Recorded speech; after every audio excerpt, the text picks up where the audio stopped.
오늘 우리에게 주시는 하나님 말씀은 레위기 4장 22절에서 35절까지의 말씀입니다. 레위기 4장 22절에서 35절까지의 말씀을 봉독하겠습니다.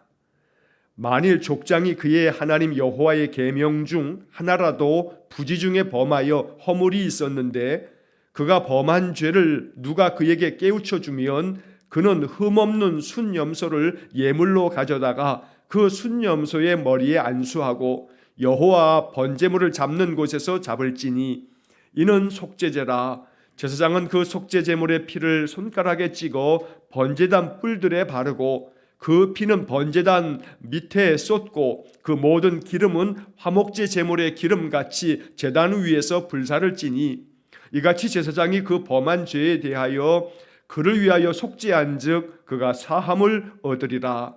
만일 평민의 한 사람이 여호와의 계명 중 하나라도 부지 중에 범하여 허물이 있었는데 그가 범한 죄를 누가 그에게 깨우쳐 주면 그는 흠없는 암염소를 끌고 와서 그 범한 죄로 말미암아 그것을 예물로 삼아 그 속죄 제물의 머리에 안수하고 그 제물을 번제물을 잡는 곳에서 잡을 것이요 제사장은 손가락으로 그 피를 찍어 번제단 뿔들에 바르고 그 피 전부를 제단 밑에 쏟고 그 모든 기름을 화목제물의 기름을 떼어낸 것 같이 떼어내 제단 위에서 불살라 여호와께 향기롭게 할지니 제사장이 그를 위하여 속죄한즉 그가 사함을 받으리라.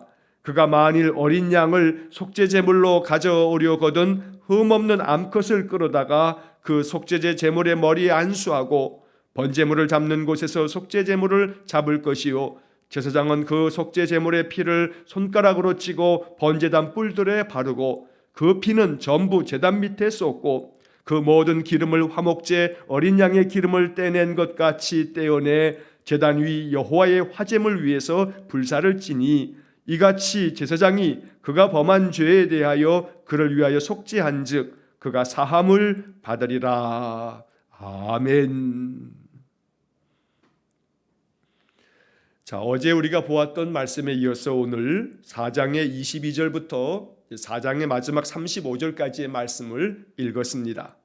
어제 우리가 살펴본 바와 같이 이 4장의 말씀은 속죄제의 예배법을 가르쳐주고 있는 말씀입니다. 우리가 앞서서 1장, 2장, 3장에서 번제에 대하여 또 소제에 대해서 또 화목제에 대해서 우리가 살펴보았습니다. 이 네 번째 속죄의 예배는 이스라엘 백성들이 자원함으로 드리는 그런 앞에 번제, 소제, 화목제와는 달리 이 속죄제는 죄를 범한 자들이 반드시 그 죄를 용서함 받기 위해서 드려야 되는 그러한 하나님 앞에 드리는 예배가 되었습니다. 자, 이 속죄제라고 하는 것은 말 그대로 죄를 속하기 위해서, 죄를 용서받기 위해서 드리는 그런 예배입니다. 특별히 이 속죄제는 하나님께서 금하신 명령을 어겼을 때 드리는 그러한 예배이며 또 하나님께서 행하라 명하신 말씀을 어겼을 때 그렇게 하나님 앞에 드려지는 그런 예배가 됩니다. 어제 1절로 21절의 말씀에서는 바로 제사장들이 죄를 범하였을 때 또 이스라엘의 온 회중이 모든 백성들이 죄를 범하였을 때 하나님 앞에 속죄의 예배를 드리는 것을 살펴보았고, 자, 오늘 22절에서 35절까지의 말씀에서는 족장들이 하나님의 계명을 범하였을 때 그리고 평민 중에 한 사람이 그저 일반 백성들 중에 그 백성들이 그 한 사람이 하나님 앞에서 계명을 범하였을 때 드려지는 속죄의 예배에 대해서 말씀하고 있습니다. 자, 이처럼 어제 보았던 말씀과 오늘 보았던 말씀에서 우리는 이 4장에서의 속죄 제사가 네 종류로 이렇게 구분되어서 같은 이야기가 이렇게 반복되어지는 것을 보게 됩니다. 첫째는 제사장들을 위한 속죄의 예배, 둘째는 이스라엘의 온 백성들을 위한 속죄의 예배, 그 다음에 오늘 세 번째로는 족장들을 위한 속죄의 예배, 그리고 평민 중에 한 사람을 위한 속죄의 예배가 기록되어 있습니다. 또 내일 보게 될 5장 1절로 13절의 말씀에서는 또한 특수한 경우의 속죄의 예배, 특별히 아주 극빈자들, 매우 가난한 이들을 위한 속죄의 예배가 이제 내일 5장에서 13절까지의 말씀을 통해서 우리가 살펴보게 될 것입니다. 이렇게 각각의 분류를 하여서 속죄 예배를 이렇게 반복하여 말씀하고 있는 것은 우리가 이 4장을 읽다 보면 그냥 같은 얘기를 또 한 번 써놓은 것 같이 생각됩니다만, 그러나 약간씩의 차이가 있습니다. 이제 오늘 본문을 보면서 그 약간의 차이가 무엇인지를 한번 살펴보도록 하겠습니다. 자, 먼저 22절서부터 26절까지의 말씀에서는 족장들을 위한 속죄 예배가 기록되어져 있습니다. 자, 22절에 보면 만일 족장이 그의 하나님 여호와의 계명 중 하나라도 부지 중에 범하여 허물이 있었는데, 23절 그가 범한 죄를 누가 그에게 깨우쳐 주면 그는 흠없는 순염소를 예물로 가져다가 그 순염소의 머리에 안수하고 여호와 번제물을 잡는 곳에서 잡을지니 이는 속죄제라. 자, 여기 족장이 나오는데 세번역 성경의 번역에 의하면 최고 통치자 이렇게 번역을 해놨습니다. 사실 세번역 성경의 번역은 조금 이 본문의 말씀을 너무나 좀 작게 제한하는 그러한 측면이 있습니다. 예를 들어 최고 통치자 그러면 우리나라에 있어서는 최고 통치자 그러면 대통령 한 사람을 이렇게 말할 수 있는 그런 뉘앙스로 우리가 읽을 수 있는 겁니다. 그러나 개역개정 성경에서 족장이라고 말하게 되면 이스라엘의 많은 지파들이 있는데 그 지파에서 가장 우두머리가 되는 그런 최고 지도자들 이렇게도 읽을 수가 있기 때문에 세번역의 번역보다는 바로 이 개역개정 성경의 족장이라고 하는 번역이 훨씬 더 의미가 더 넓고 또 이것이 더 의미 있다고 말할 수가 있을 겁니다. 자, 백성들을 다스리는, 백성들을 이렇게 섬겨가는 그런 최고 그 지도자들, 그들이 하나님의 계명을 범하였을 때, 자, 그런데 여기서 그의 하나님 여호와의 계명 중 하나라도 부지 중에 범하여, 알지 못하는 중에, 다시 말해서 내가 이것이 죄구나라고 하는 것을 깨닫지 못하는 사이에 부지 중에 이렇게 죄를 범하여 허물이 있을 때에 속죄 예배를 드린다는 겁니다. 세번역 성경의 번역에서는 이 부지 중에라고 하는 이 번역을 실수로라고 이렇게 번역을 해놨습니다. 그래서 세번역을 22절의 말씀을 세번역으로 읽으면 최고 통치자가 실수로 나 주 하나님이 하지 말라고 명한 것을 하나라도 어겨서 그 허물로 벌을 받게 되었을 때에, 이렇게 번역이 되어 있습니다. 자, 여기서 우리 개역개정 성경에서는 하나님 여호와의 계명 중 하나라도 이렇게 번역이 되어 있습니다만, 세번역의 번역에서는 하나님이 하지 말라고 명한 것을 하나라도 어겨서 이렇게 번역을 하고 있습니다. 이 부분에 있어서는 세번역의 번역이 훨씬 더 히브리어 원문에 가깝습니다. 자, 이 4장에 나오는 이 네 종류의 속죄 예배에 있어서 하나님 여호와의 계명 중 하나라도 부지 중에 범하여라고 하는 이런 표현이 여러 번 반복되어 나옵니다. 그런데 개역개정 성경의 번역에서는 그냥 하나님 여호와의 계명 이렇게만 번역이 되어 있습니다만, 세번역의 번역에서는 하나님이 하지 말라고 명한 것을 하나라도 어겨서 이렇게 번역하고 있습니다. 다시 말하면 이 4장에서 말하고 있는 이 속죄 예배는 하나님의 금지 명령을 어겼을 때 하나님 앞에 죄를 범하게 되므로 이 죄를 속죄하기 위해서 속죄제 예배를 드리라는 것입니다. 금지 명령에 대한 범죄, 하나님 앞에서 하나님 행하지 말라라고 말씀하셨는데도 불구하고 그것을 행했을 때 우리는 이 죄를 용서함 받기 위해서 속죄 예배를 드려야 한다는 겁니다. 이제 내일 주일 아침에 보겠습니다만, 바로 이 레위기 5장의 말씀에서는 또 하나의 속죄 예배가 또 소개가 되어지고 있는데, 거기에서는 하라고 명하신 것을 하지 않았을 때에 속죄의 예배를 드리는 경우가 이제 5장에 나오게 됩니다. 4장에서는 하지 말라고 명하신 것을 우리가 행하게 됐을 때 그 허물로 말미암아 하나님 앞에 죄를 용서함 받기 위해서 드리는 예배가 바로 속죄의 예배다. 자, 그런 점에서 우리가 주일날 아침에 예배당에 나와 또 비대면으로 예배할 때 예배의 시작 전에 예배를 위해서 기도할 때에 우리는 이 속죄의 예배로 하나님 앞에 예배로 나아갈 수 있어야 됩니다. 내가 한 주간 동안에 하나님이 하지 말라 한 것을 행하였고 행하라 라고 한 것을 하지 않았습니다. 그러니 내가 허물이 많고 죄가 많습니다. 이 예배가 속죄의 예배가 되길 원합니다. 내 마음 중심을 다하여 나를 거룩한 산 제물로 하나님께 드리오니 나의 모든 죄를 사하여 주옵소서. 이러한 기도와 함께 예배한다면 그 예배가 바로 속죄제 예배가 된다는 것입니다. 자, 그 다음 이어지는 23절의 말씀에 보면 그가 범한 죄를 누가 그에게 깨우쳐 주면, 알지 못하고 있다가 누가 그에게 그 범한 죄를 깨우쳐 주게 되면 그는 흠없는 순염소를 예물로 가져다가 하나님께 속죄의 예배를 드린다라고 하는 것입니다. 자, 여기서 그가 범한 죄를 누가 그에게 깨우쳐 주면, 누군가가 너 그것은 하나님이 하지 말라고 한 일 아닌가, 하나님 하지 말라고 했는데 네가 지금 행했다라고 하는 것을 깨우쳐 주었을 때, 자, 여기서 이게 누가 그에게 깨우쳐 주면 이라고 이렇게 되어 있습니다만, 이것은 바로 제사장의 말씀을 통해서도 깨우침을 얻을 수가 있고 자기 자신이 마음 가운데 깨달음을 얻어서 깨우칠 수도 있고, 어떠한 방법을 통해서든지 간에 깨우침이 있을 때, 내가 죄인됨을, 내가 하나님의 금지 명령을 어겼다는 것이 깨달아졌을 때 하나님께 드려져야 하는 것이 바로 속죄제였다라고 하는 것을 말씀하고 있습니다. 자, 여기서 이제 이 속죄제 예배에 있어서 족장들이 속죄제를 드릴 때에는 흠없는 순염소를 예물로 드리라고 말씀하고 있습니다.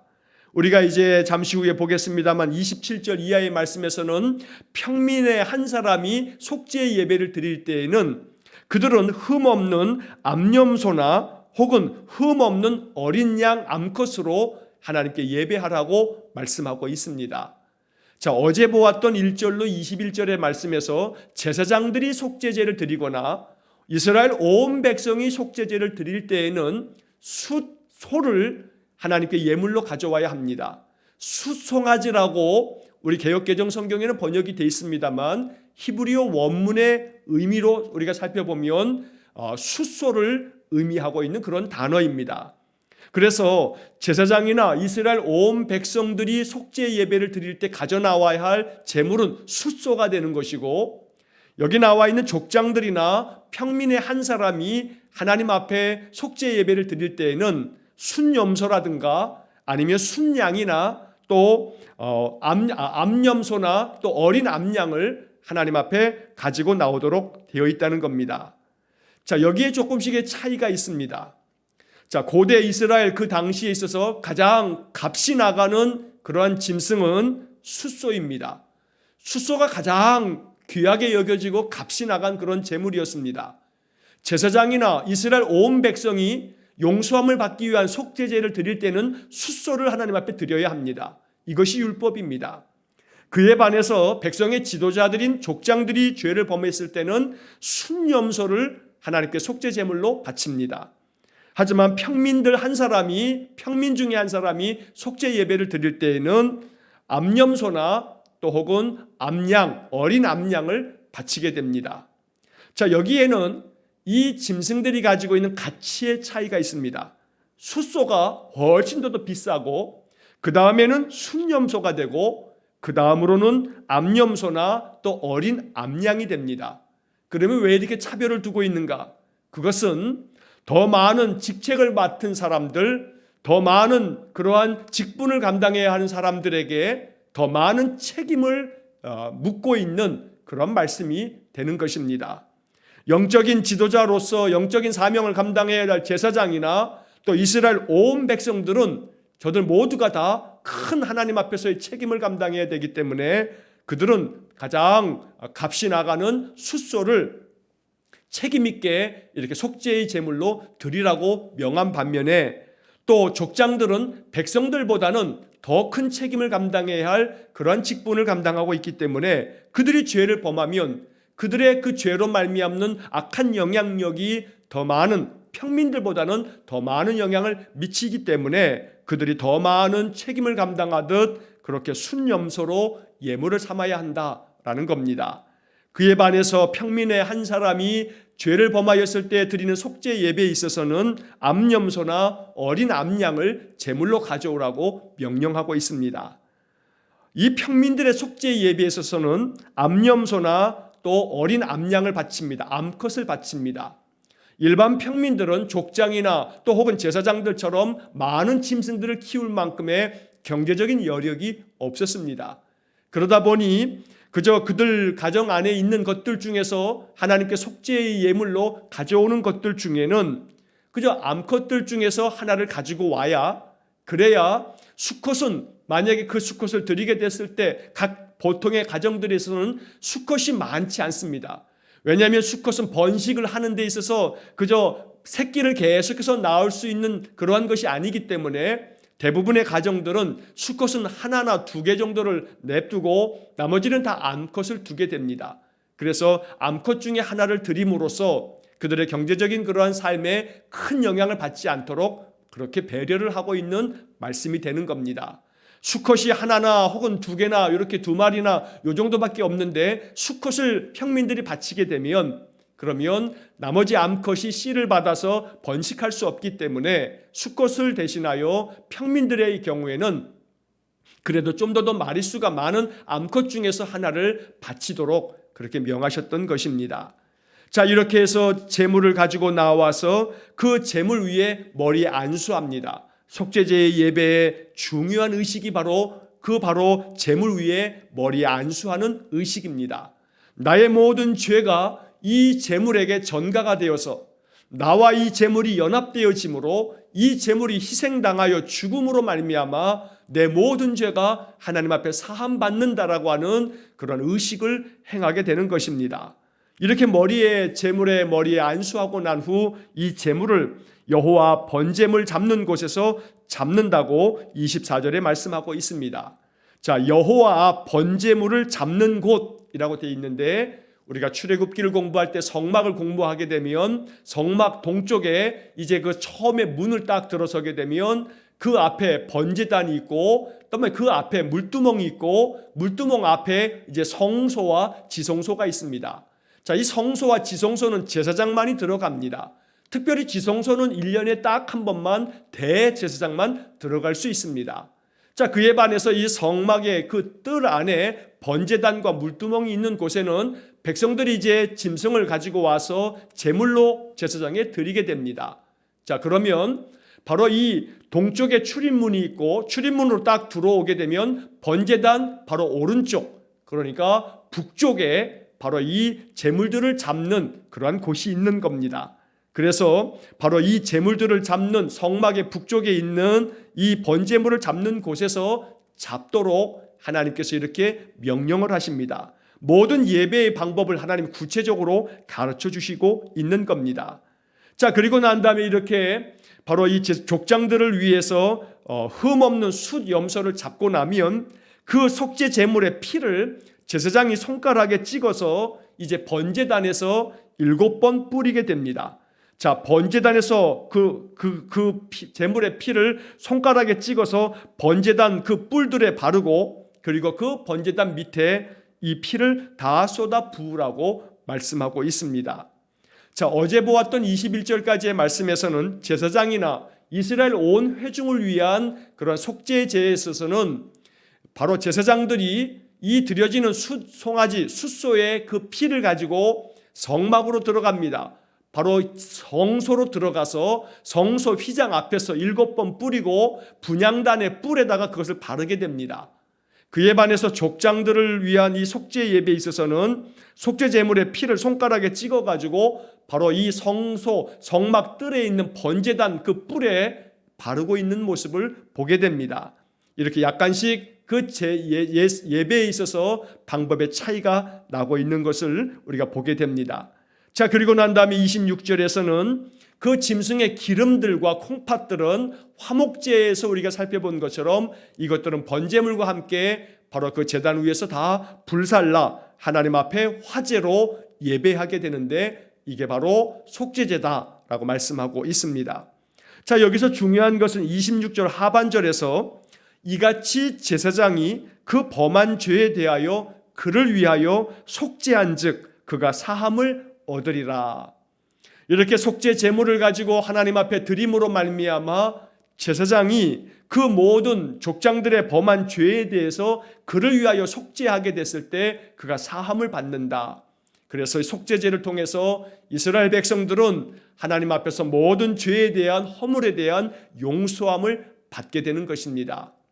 여기서 우리는 26절 이 하반절의 이 말씀에서 이렇게 구약의 예배는 짐승을 바치는 예배로 말미암아 속죄의 예배를 통해서 제사장이 그를 위해서 이 모든 속죄의 예배를 집례함으로써 그들이 사함을 받았지만 이제 예수님께서 이 땅에 오셔서 화목제물로 또 그 자신의 목숨을 내어주면서 십자가에 피 흘려주심으로 속죄제물로 주님께서 우리를 위해서 단번에 모든 제사를 예수 그리스도의 거룩한 몸으로 희생제물이 되어주셨기 때문에 이제 우리는 더 이상 제사장에 의해서 사함을 받는 것이 아니고 오직 예수 그리스도의 은혜로 말미암아 주님의 이름으로 죄사함을 얻는 회개를 드리면서 하나님께로 나아감을 얻게 되는 것이고 이를 통해서 사함을 받게 되는 것입니다.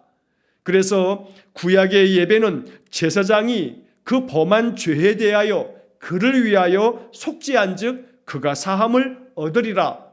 우리에게는 대제사장 예수 그리스도가 있음으로 인해서 사제에 의한 교역자 목회자들에 의한 사함이 아니고 예수 그리스도에 의하여 사함받는 그런 은혜를 강조하고 있는 것이 개신교의 신앙의 교리입니다. 그러나 개신교와 카톨릭이 좀 차이가 있는 것은 카톨릭은 아직도 그 중보자의 역할 중에 사제들의 역할을 강조하고 있습니다. 그래서 고백 성사를 통해서 사제들이 그 고백하고 있는 죄에 대해서 사함을 선포함으로 그들이 사죄함을 받는 그러한 신앙적인 체계를 아직도 가지고 있는 것입니다. 그래서 오늘 이 26절의 말씀이나 또 31절의 말씀, 35절의 말씀에서 이렇게 반복되어지는 것처럼 제사장이 그들을 위하여 이렇게 속죄한즉 그가 사함을 받는다라고 하는 이 말씀은 제사장이 사함을 받는 속죄의 과정에서 제사장의 중보의 역할을 이렇게 이야기하는 구약의 방법들이 카톨릭에서는 아직도 계속되어지고 있다라고 말씀할 수 있는 것입니다.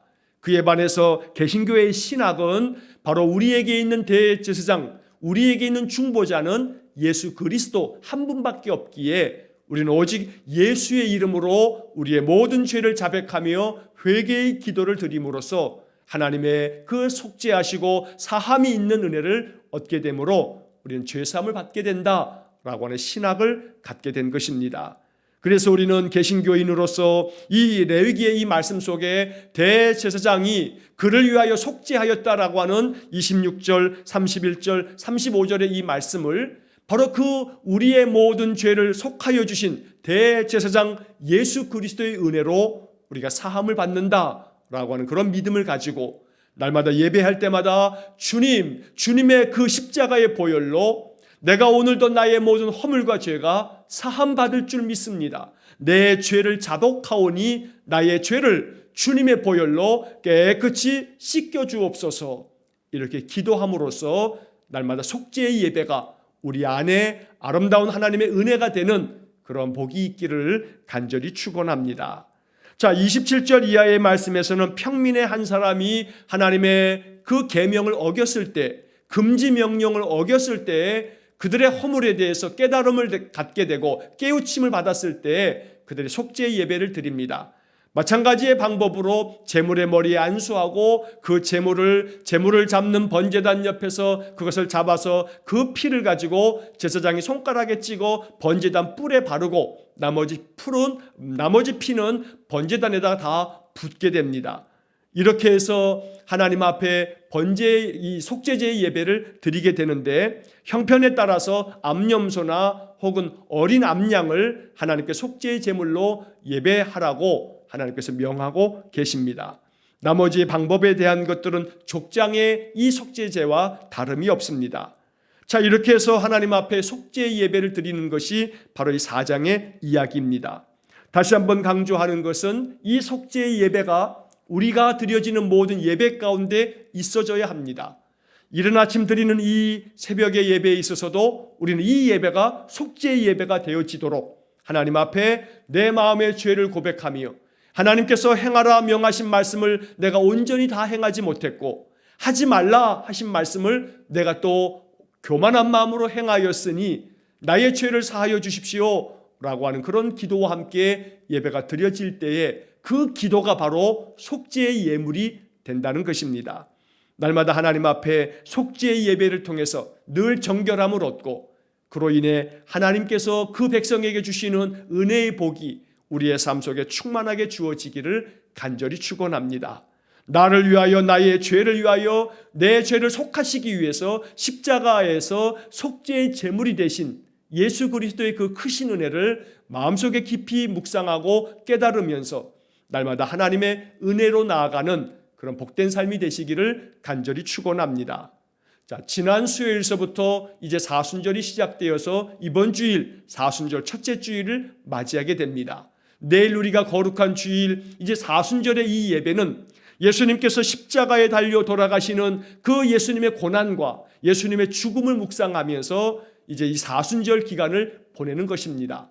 40여일 동안에 예수 그리스도의 그 속죄 제물로서 흠없는 예수님이 우리의 죄를 짊어지시고 십자가의 고난을 겪으시고 십자가에 죽으신 예수님을 묵상하는 절기가 바로 사순절입니다. 이제 내일 사순절 첫째 주일 정말로 마음속에 진심 어린 마음으로 속죄의 예배를 드리기 위해서 우리 마음 중심을 다하여 하나님께 예배하는 그런 거룩한 주일이 되어지도록 오늘 한 날 말씀을 묵상하면서 더 주님께로 가까이 나아가는 그런 복된 삶이 되시기를 주의 이름으로 간절히 축원합니다. 기도하겠습니다.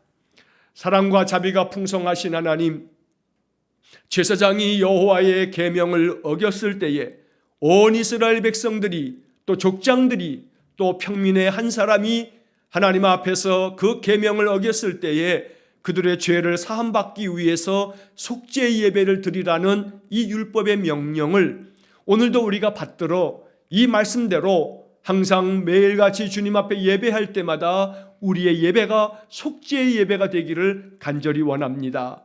내 마음으로 지은 모든 죄와 내가 깨닫지 못하는 가운데 부지중에 행한 모든 죄와 허물에 대하여 하나님 사함받기를 원하오니 예수 그리스도의 보혈로 우리를 깨끗이 씻어주시고 주의 말씀으로 더욱 깊이 무장되어짐으로 날마다 죄와의 영적 싸움에서 늘 승리하여 하나님의 계명, 하나님의 말씀을 잘 준행해가는 그런 삶을 살게 해 주옵소서. 이제 사순절 첫째 주일을 내일 맞이하게 됩니다. 우리 성도들의 마음속에 나를 위하여 속죄의 제물이 되신 예수 그리스도를 마음 깊이 묵상하며 하나님께 더 거룩한 예배로 응답하는 우리 성도들 되게 해 주옵소서. 오늘도 한날의 모든 삶을 주님께 의탁하오며 예수님 이름으로 기도하옵나이다. 아멘. 우리 구주 예수 그리스도의 은혜와 하나님 아버지의 극진하신 사랑과